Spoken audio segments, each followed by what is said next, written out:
What's going on, guys? In this video we will be attempting to create a recursive function.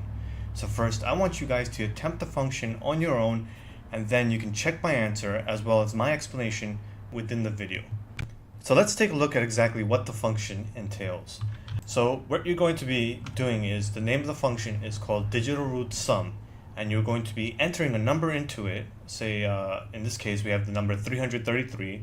It's going to take the number 333 and it's going to add each digit. So as you can see, the number 333, there's 3 3s, so it's going to add 3 plus 3 plus 3, resulting in an output of 9. Alright, so let me give you another example. So if we add 2 2 1, digital root sum. I almost screwed up there. Okay, digital root sum. So the output should be, it takes the number 221 and it adds each of its digits. So the output is going to be 2 plus 2 plus 1. So in this case, the output should be 5. Now, there's actually another layer to this, and I'm going to show you what the extra layer is. So say we have the number 444.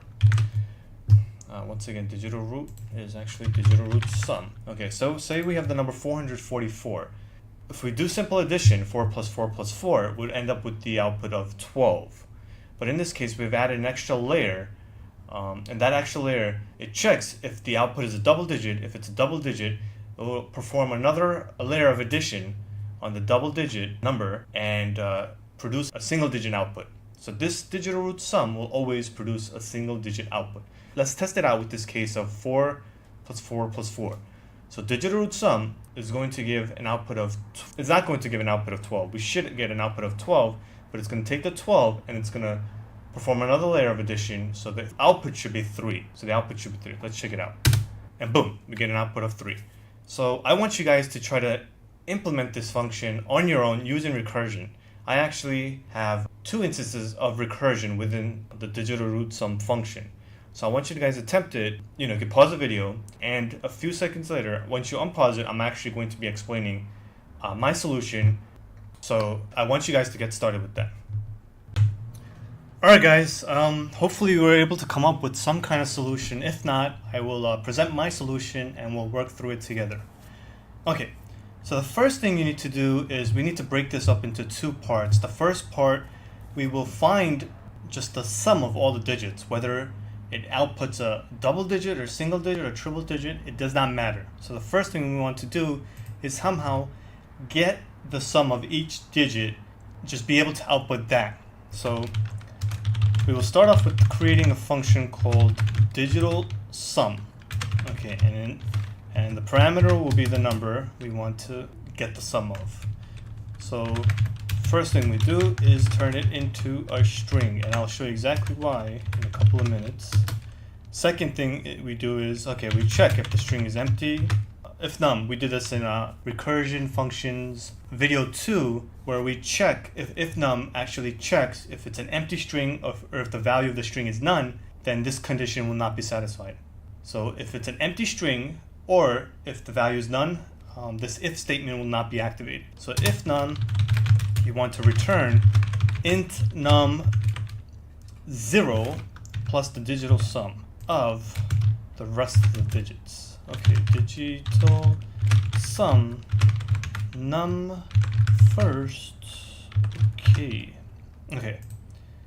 Yeah, so let me explain this. So if num, we want to return the int of the first number. So we're going to pull out the first number, we're going to return it, and we're going to make a recursive call on the rest of the number. So we're splicing this. As you can see, we get rid of the first number, we're splicing the second to all the way to the last number. So if the original number was 333, we take the 3, we're going to pull it out, make it an integer by using the int method. So we make it an integer, and then the rest of the numbers we're going to recurse. We're going to use the rest of the numbers as the new parameter for digital sum. So if we have 333, we pull out the 3, and the 33 we're going to put inside the parameter of digital sum, and we're going to recurse that. So the next recursive function, we're going to pull out the next 3. So from 33, we're going to pull out a 3 and put the 3 back into digital sum, and then we're going to recurse again, and then we're going to pull out the next 3, and this time we have nothing left. So the if condition will not be satisfied, unlike the 4th run. So in that case, we just have to write an else statement, and we can say something like return 0.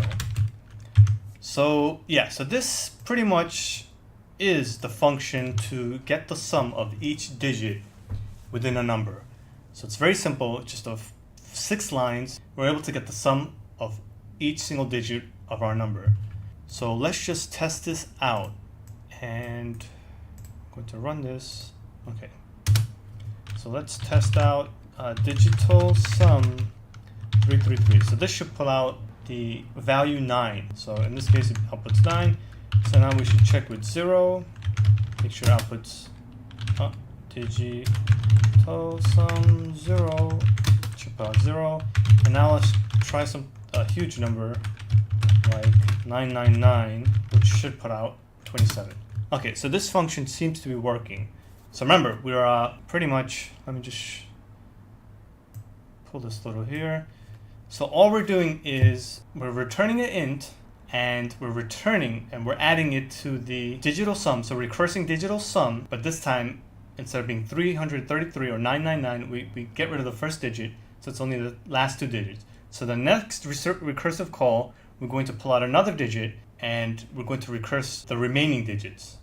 And then the next recursive call, we pull out that digit and recurse the remaining digits. So each recursive call, we're actually stacking up this whole return int num0 addition. So that's why we're able to add everything, because each call, we're pulling out a single digit, and then we're adding each single digit on each recursive call. So all these additions, this whole return int 0 portion is just getting stacked up, and it all resolves when there's no more recursion. So when we return 0, it looks at everything, and the final output is something like 9 plus 9 plus 9 plus 0. So the final output, plus 0 is something like that, and that's why we got 27. Okay, so that's the first part. Now let's work on the second part. So the second part is if we have something like if the return is a double digit, like in this case the return was a 27, we want to add another addition layer to this 27, so we want an output of 9. So to do that, we're going to have to create another function. So we're actually going to create a function, an outer function, and I'm going to call this digital root sum, and the n is going to represent the number we start off, the parameter. I need to edit this, indent, unindent. So we need to indent this. Sorry, I need to indent this. Okay, so this function, we call this function, it has a built-in function, and we're going to actually call this function, digital sum. And of course we're going to use n because that's the original parameter. The n's going to represent the input number, the number we input into the digital root sum. So we're going to take that number and we're going to put it into digital sum, and we're going to get an output. Now, the output could either be something like 9, it could be 8, 7, or it could be 27, or it could be 199. If it's a single digit, we can just return the x. But if it's not a single digit, we need to add another layer of addition to this to the x. So to do that, so first we're going to check if x is greater than 9. This checks if it's a double digit or single digit. In this case, if it's greater than 9, it's going to be double digit. We want to further do some recursion. Digital root sum of x. Else, we want to return x. Okay, so now this is a case of sort of a double recursion. We're making a recursive call within the inner function, and the output we get, we're going to make another recursive call depending on what the output is, if it's double digit or single digit. Let's go over what exactly is going to happen with this digital root sum. The output of digital sum, say a huge number. So let's put some huge number like 9999. Okay. So let's see what the output of digital sum and this huge number is. So 125. Okay, say we had an output of 125. So now this output of 125, of course, what goes into x. X will represent 125. Since x is greater than 9, we're going to call digital root sum of 125. Okay. So then we'll call digital root sum of 125. So let's see exactly what happens with this 125. So So 125 will go in here, and then we'll call x equals digital sum 125. So then we'll call digital sum 125, digital sum 125. And that'll give us an answer of 8. Okay. So let's take a really large number. So in this case, say the output of digital sum is something like, I don't know, 1028. So say we put some huge number in here, and we end up with x equals 1028. So we end up with x equals 1028.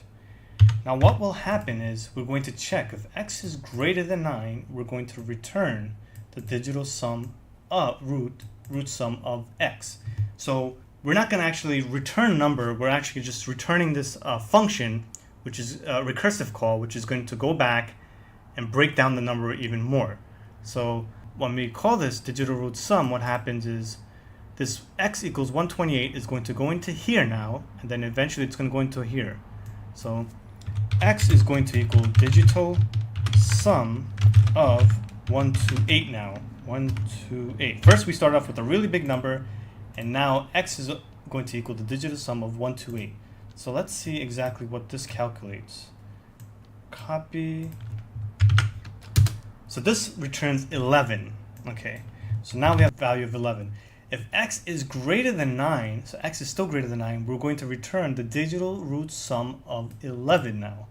So now 11 goes into here. So we're actually not returning any numbers, we're actually just doing another recursive call. So this 11 goes into here, and we're going to, of course, call this 11 digital sum 11. If we do the digital sum of 11, we're now just going to get a value of 2. So finally we get a value that we can return. So this 2 that we get, it's the result of all the recursive calls. So what happens here is that, so we get an output of 2, and it sort of goes back each layer, and eventually it gets to the first layer. So we start off with digital root sum of some huge number. The output of that huge number is actually the output of digital root sum of the smaller number. So let me just explain that a little better. So digital root sum of a huge number, let's just do something like that. The output of that is actually the output of digital root sum of 1028, whose output is the digital root sum of 11, whose output is 2. So then 2 will go back. It'll go back to this, and then that'll be the output of this. So this output will also be 2, because if we go back the layers, if we go back through all the recursive calls, the output of this is 2, and the output of digital root sum 1028 is the output of digital root sum 11, which is 2. So this 2 will go back, this 2 will go back, this 2 will go back, this 2 will go back, and it'll go back to the first layer, and we'll get the output 2. Here, which is a little trickier, we're actually like adding numbers together with each recursive call. We're adding numbers together, we're changing numbers. With digital root sum, all we're doing is once we get the final answer, we're just going back through each recursive call. Once we get back to the first layer, we'll get a final output of 2. Okay, so that's it for today's video on recursive functions. I actually want to put up a couple of more difficult examples, but hopefully you guys are getting the hang of it, and hopefully you guys can implement this stuff in some projects that you can use. Alright, so that's it for today, and I will see you guys next time. Alright.